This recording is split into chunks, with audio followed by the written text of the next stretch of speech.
Mulai udah nol. Baik, assalamualaikum warahmatullahi wabarakatuh. Bersyukur kita hari ini kami dapat bersilaturahmi dengan saudara kami Bapak Haji Mahrus LCMH. Kebetulan beliau sama-sama wakah. Kalau saya Wakapolres, beliau wakil kepala pengadilan agama. Hari ini kita bersilaturahmi untuk satu tujuan yang semoga membawa arti bagi masyarakat Indonesia, khususnya beberapa kejadian yang sering ditemukan Pak Polisi di tengah masyarakat. Di antaranya adalah kejadian adanya anak di bawah umur sudah nikah gasik, nikah belum waktunya.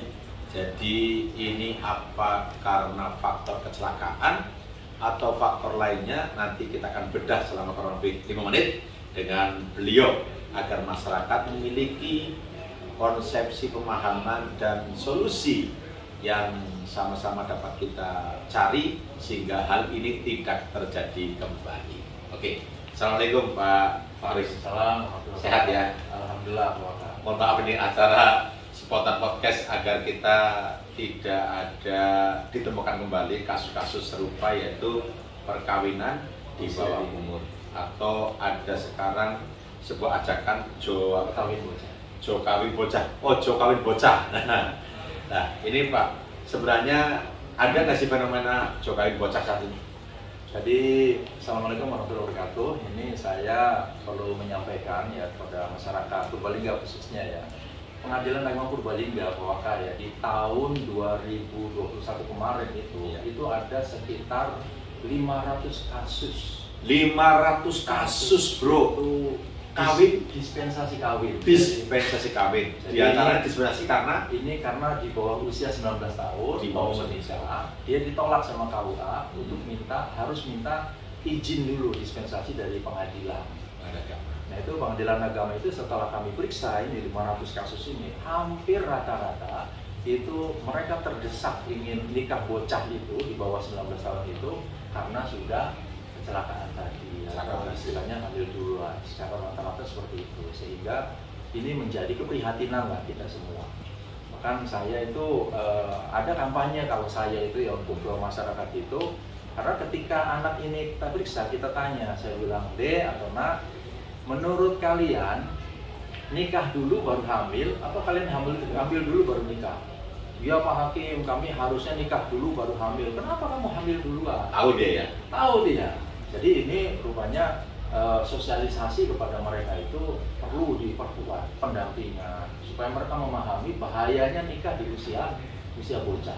Oke, baik, kembali ke awal. Ini ada 500 kasus kurang lebih dalam tahun kemarin. Ini menjadi keprihatinan dan wajib kita perhatikan. Jika ini tidak ada perhatian dari semua pihak, saya kira menjadi fenomena yang saya kira tidak bagus sama sekali. Apalagi, mohon maaf, tanda kutip, dengan istilah kecelakaan, LKMD, lamar keri matang disit, ya kan? Atau hamil duluan. Ini menjadi sebuah keprihatinan sungguh-sungguh. Baik, terkait tadi biasanya berarti orang itu awalnya pengajuan nikah ke KUA. Lalu karena tidak ada, karena di bawah umur, wajib mendapatkan rekomendasi atau dispensasi dari pengadilan. Dispensasi pengadilan, dan faktanya dispensasi itu karena faktor diantaranya keterdesakan. Desakan itu karena hamil duluan. Tapi jangan sampai menjadi generalisasi, menjadi sebuah pemahaman bahwa agar boleh kawin di bawah umur hamil dulu, kan enggak juga kan? Tidak. Nah, itu enggak juga. Baik, yang kedua nih Pak Wakil Kepala Pengadilan Agama Purbalingga, ini ditemukan adanya kawin belum mencapai usia dipersyaratkan 19 tahun. Laki atau perempuan? Jadi dua-duanya harus berusia itu. 19 tahun ini pertama. Kenapa? Ini atau apa sih bahaya madorotnya orang kawin di bawah umur? Jadi yang pertama, secara psikologis ya, mereka itu belum terlalu siap gitu untuk menjalani kehidupan rumah tangga yang sangat kompleks. Itu yang pertama. Sehingga kemudian dikhawatirkan banyak terjadi konflik-konflik rumah tangga yang dia belum siap untuk menjalaninya atau menyelesaikannya, sehingga timbul akhirnya perceraian. Kan ini sangat disayangkan. Itu yang pertama. Yang kedua, juga dari faktor kesehatan, karena ini reproduksi perempuan di usia di bawah 19 tahun itu sangat rawan. Ada istilahnya kematian ibu muda, kematian ibu hamil, itu kan dikarenakan ya dia hamil di usia belum muda, siap lah belum ya. siap secara reproduksi, sehingga ini bahayanya, sehingga ini perlu menjadi perhatian terutama kalangan remaja. Kalau bahasa saya itu, kalau nggak mau, belum niat mau membeli ya jangan menawar. Kalau belum niat mau nikah ya nggak usah dekat-dekat dulu lah, gitu kan. Ya sudah, pergaulan ini dijaga. Nanti kalau sudah siap secara mental, secara fisik, secara pendidikan, baru kemudian menikah baik-baik, itu akan lebih bermanfaat untuk generasi ke depan. Oke, itu dari dua sisi secara medis, yaitu tentunya potensi fatalitas bagi ibu yang hamil muda, juga janin sama sekali belum siap, sehingga ada potensi keturunannya memiliki ketidaksempurnaan dalam fisikan. Itu dari sisi medis, belum dari sisi agama, belum dari sosial kemasyarakatan. Bagaimana sih pendapat masyarakat ada dihukumi kalau masyarakat, oh anaknya si fulan malah mateng disit, ya kan? Itu menjadi sebuah hukuman sosial. Kalau kita mungkin bisa lepas dari keduanya, baik hukuman sosial, kemudian dari kesehatan yang terganggu, ingat ada sanksi dari Allah bagi siapa yang melakukan perzinahan. Ini kan menjadi sebuah hukuman, bisa jadi kepada pelakunya, bahkan orang tua kan, yang memiliki anak tapi tidak kita perhatikan, maka bisa jadi si orang tua itu mendapatkan kiriman dosa, ya kan. Nah ini maka tolong jangan menjadi sebuah hal yang dianggap biasa. Ini yang kedua terkait dengan apa namanya, dengan dari sisi kesehatan. Yang ketiga, Pak Wakil, tadi ada potensi perceraian dini. Betul. Ada nikah dini, perceraian dini. Mohon maaf nih. Betul. Sebenarnya angka perceraian di Purbalingga tahun kemarin itu ada berapa? Mohon maaf. Nah ini juga itunya, Mas, masyarakat juga perlu mengetahui ya. Jadi kami Pengadilan Agama Purbalingga di tahun 2021 itu total kasus yang masuk ada 3.200 lebih. Kasus cerai 3.200 itu yang 600 itu istilahnya permohonan. Nah, yang cerainya itu sekitar 2.600 itu cerai sampai putus itu 2.600. Nih tuh ya, ini fakta. Berarti 2021 ada Randa dan Duda, gue rongeu punjul ya kan. Ini kan ekstrim bro. Tahun kemarin, tahun ini nggak ada perceraian. Nah tahun ini juga sudah sampai bulan ini, sampai di bulan apa sekarang? Juni. Bulan Juni ini kita sudah melampaui sudah 1.000 lebih kasus yang masuk. Karena tahun 1.000 ada potensi tahun kemarin, tahun ini berarti sampai Desember bisa juga sampai 2.000. Bisa.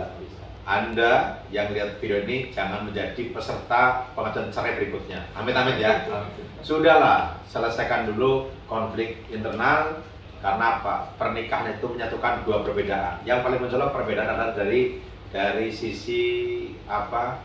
Dari sisi ini gen saja. Dari sisi apa, kita laki-laki dan perempuan sudah sangat berbeda. Disatukan belum dari disiplin ilmu. Maka ini tolong diperhatikan. Oke, next itu untuk tambahan wawasan. Sekarang kembali kepada pernikahan dini, di mana sedang kita sosialisasi, kita gerakan jo kawin bocah.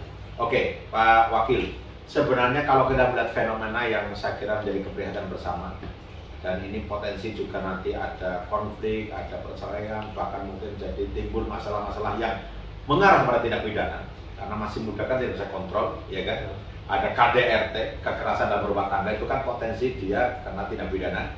Maka sebenarnya ini tanggung jawab siapa dan solusinya harus bagaimana? Baik, ini pertanyaan bagus sekali, dan ini yang selalu menjadi kegelisahan saya ya, sebagai hakim di Pengadilan Agama, juga sebagai ya di keumatan saya juga menyampaikan juga ceramah-ceramah agama. Ini solusinya tentunya pertama adalah penguatan ketahanan rumah tangga. Ini nomor satu. Penguatan ketahanan. Ya, ketahanan rumah tangga. Artinya begini, ketika pengadilan ini kan dipojokin. Kenapa sih pengadilan kok dicerai-ceraikan orang yang gampang teman cerai? Gitu. Makanya saya bilang, pengadilan itu seperti rumah sakit. Rumah sakit nggak bisa disalahin. Kenapa? Rumah sakit banyak pasien, ada yang dioperasi, ada yang diamputasi. Kata rumah sakit, kalau masyarakat ini ketahanan kesehatannya bagus, rumah sakit ini akan sepi, nggak perlu ada pasien. Sama juga Pengadilan Agama, kalau ketahanan masyarakat itu bagus, ketahanan rumah tangga keluarganya bagus, nggak perlu itu datang ke pengadilan itu kalau mereka sudah tua. Demikian juga kenapa ada 500 kasus kawin dini tadi, usia muda tadi, Ini karena juga faktor ketahanan keluarga, sehingga di sini pentingnya keluarga itu, orang tuanya itu bisa memberikan pendidikan agama kepada anak-anak. Yang kedua, kalau saya sering menyampaikan solusi itu, ada pembinaan yang intensif untuk anak remaja ini. Misalnya ada Karang Taruna, ada komunitas, kemudian nanti ada di situ di sekolah itu ada OSIS dan sebagainya. Disitulah sosialisasi bahayanya nikah ini, bahayanya pergaulan bebas yang tadi Pak Ustadz, ini saya Pak Waka ini Ustadz belum kiai, belum menyampaikan tadi masalah zina itu kan bahaya luar biasa. Karena agama bukan melarang, bahasanya bukan jangan berzina, tapi jangan mendekati zina kan gitu. Para beroleh ya, dekat-dekat nggak boleh. Artinya pergaulan bebas nanti disosialisasikan bahayanya pergaulan bebas. Istilahnya begini, jangan nanti ketika mau menikah secara halal dibatas-batasi, sementara yang pergaulan bebas tidak dibatasi, dibiarkan. Nah ini solusi tanggung jawab di sini pemerintah, termasuk ini Pak Polisi ini untuk bisa ya kasih tegur lah kalau ada yang menjurus ke pergaulan bebas dicegah gitu ya. Sehingga nanti saya berani menjamin kalau tidak ada kecelakaan tadi ya Pak Wakil ya, insya Allah itu kasus nikah dini atau izin nikah di pengadilan akan nol gitu kalau tidak, karena rata-rata mereka terdesaknya karena soal itu. Jadi itu tanggung jawab dari orang tua, tanggung jawab masyarakat, ormas, termasuk juga pemerintah. Dan ini sebagai, saya juga perlu tambahan, kemarin saya dengan Bu Sekda bahwa Purbalingga ini mendapat penghargaan nasional sebagai kabupaten yang ramah anak. Sehingga kemudian Purbalingga ini menjadi pilot proyek untuk Jokawin Bocah gitu. Nah sehingga nanti mudah-mudahan dengan sosialisasi Pak Waka ini, sehingga nanti di tahun ini dan ke depan itu bisa lebih ditekan lagi itu, jangan sukul zero ya. Sukul zero itu, tidak ada yang izin ke pengadilan mau nikah dini gitu karena di bawah 19 tahun. Oke, sorry Pak Waka ini. Apa ada pemahaman gini? Karena selama ini yang salah bukan orang tua, yang salah bukan anak, yang salah bukan pemerintah, yang salah itu kebo. Ya karena ada orang laki-laki pertemuan dianggap kumpul kebo, yang kumpul siapa yang salah kebo. Jadi akhirnya apa? Yang kan ya bukan kita salah, yang salah kebo. Jadi menyalahkan orang lain, bahkan makhluk lain. Nah ini yang jangan sampai nanti punya pemikiran seperti itu. Tenang aja, nanti kan kita tidak menjadi tersangka karena yang salah kebo. Nah ini jadi nggak ada kumpul kebo dibolehkan ya. Jadi ini mohon maaf ini kepada masyarakat, ini menjadi sebuah tanggung jawab betul-betul ya. Kita jangan sampai memiliki naudzubillah dzurriyyah atau anak atau keluarga kita yang mengalami musibah seperti itu. Kalau hanya selesai dunia mungkin mudah, tapi ada pengadilan setelah dunia itu, pengadilan akhir. Oke, kepada masyarakat sekali lagi, jangan kawin muda, mari dukung program pemerintah yang pilot projectnya di Purbalingga. Masyarakat Purbalingga adalah masyarakat perwira, dengan hadir di sini adalah para tokoh-tokoh bangsa, menjadi pejuang bangsa, menjadi panglima-panglima besar untuk Indonesia, dan kita pasti bisa menjadi contoh terbaik, terutama dalam hal mengantisipasi adanya perkawinan di bawah umur dan tentunya lebih fatal perkawinan ngawur, yaitu hamil duluan. Betul ya Pak Kaya? Iya. Oke, 1 menit ada pesan-pesan terakhir untuk penggemar polisi kita, silakan. Baik, ya sebagai pesan terakhir saya dari Pengadilan Agama Purbalingga, tentunya kami siap untuk melayani masyarakat terkendala dengan urusan rumah tangga, termasuk tadi yang ada dispensasi kawin. Dan jangan khawatir, ketika masuk persoalan gugatan ke pengadilan, kami akan melakukan mediasi. Mediasi itu sampai 60 hari kerja. Kami akan maksimalkan untuk mereka itu carikan solusi-solusi selain solusi terakhir itu nanti cerai itu. Nanti solusi-solusi. Nah kemudian terkait dengan khusus yang tadi kawin bocah itu, kami berpesan kepada para orang tua, didik anak-anak kita itu dengan sholat ketika muslim ya, karena kami melayani yang muslim saja kan. Didik anak-anak kita dengan sholat. Kalau mereka sholat sudah dijaga, insya Allah itu hukum yang lain akan dijaga. Tapi kalau sholat sudah berani, maksiat yang lain akan lebih berani lagi. Itu saja pesannya dari saya. Terima kasih. Baik, terima kasih, sangat singkat tapi padat makna, dan semoga menjadi sebuah pembelajaran dan sebuah PR kita bersama agar ke depan jauh lebih terjaga, terutama anak-anak kita. Maka pesan dari Pak Polisi, jangan kita tabu untuk mendidik anak-anak mengerti tentang bagaimana sih tentang sebuah pernikahan dari awal. Jadi mulai tangan SD kita jangan tabu, daripada nanti dia belajar dari media, itu bahaya. Maka kenalkan tentang dunia itu. Untuk apa pembelajaran ini loh, waspada, hati-hati, jangan sampai pergaulan bebas. Yang kedua tentunya kuatkan tadi iman, apapun agama kita semua, mari kita taat kepada aturan Allah, aturan Tuhan, aturan agama kita. Insya Allah semuanya akan terjaga. Yang paling terakhir, kami dengan Pak Wakapolres, dengan Wakap PA menjadi bagian daripada masyarakat. Jika sesuatu silakan komunikasi dengan kami. Kami siap setiap waktu, bukan lapangan dada tapi lapangan golf, ya kan? Kita siap menerima setiap masukan. Semoga dengan ini ke depan akan terwujud Purbalingga Indonesia yang sehat, yang tangguh dan tumbuh setelah pandemi berlalu. Allahumma amin. Terima kasih. Kami akhiri. Assalamualaikum warahmatullahi wabarakatuh. Salam polisi kita. Terima kasih.